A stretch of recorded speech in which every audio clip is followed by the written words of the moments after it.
Okay, on 26, we're using the notes that look very similar to the solving equations, right? But now it's an inequality. When they're talking about and or right here, it says graph it, they want to solve it and graph it. But the and is less than or equal to. And the or right here is greater than or equal to. It could be either one of those. Okay, so like this one right here is greater than, this is an or, right? This one is less than or equal to, this is an and. Okay, and I'll explain a little bit more about the or and when we get to the bottom on the answers, right? Okay. When we solve them, it's the same thing. We take this one, we split it this way, and we rewrite our equation. The equation inside stays the same. X minus 2 stays in there. Now we're going to change the sign on the 7 just like we did for solving absolute value equations, and we will flip the sign. So this is the negative flip side.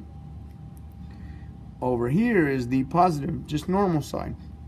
So everything looks exactly the same, like we just removed the absolute value. And that's why I draw the arrows from the edge of the line, so it looks like we just got rid of the absolute value, right? So this is just x minus 2 is greater than 7. No absolute value there. Right, then we solve these. Add 2, add 2. This 2 goes away, and now I have x is less than negative 5. Okay, same steps here, add 2, but now we have x, that goes away, is greater than 9. This is why we have the word or, right? The word or tells us that it is two different parts. It was like when we did domain and range. Or gives us two different parts. So here's my number line.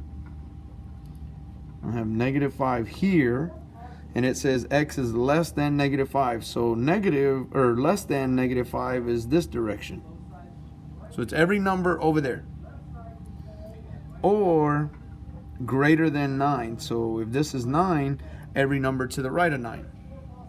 So our solution is just x is less than negative 5 or x is greater than 9. Those are two separate, completely different ideas, two different parts, right?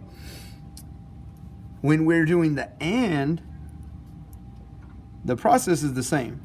We don't change anything. This is still x minus 1. We make that a negative 4, and we flip this sign. So negative, flip. Okay, remind yourself. Do something to remind yourself.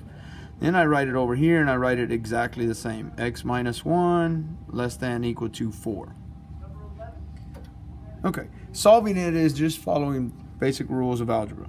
Plus 1, this goes away, and so my x is greater than or equal to negative 3. Plus 1 goes away, x is less than or equal to 5. So now when I write my numbers here, negative 3 and 5, when we said it could be equal to negative 3, we color in the circle because it could be equal. So anytime it has the line on bottom, it's a dot, not a circle. And it's greater, so it will be going in this direction.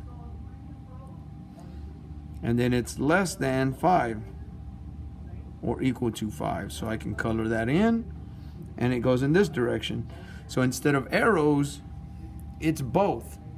Thinking about the numbers that are in here, like 0 or 2, 0 is bigger than negative 3 and less than 5. So all of my answers in here are both. They're bigger than this, less than this. The way we write it in our answer changes. So for the solution, we put x in the middle. You put the small number on the right, on the left, big number on the right, and we write it like this as a combination because it's an and. They go together. Two different solutions, one solution that satisfies both equations. Okay?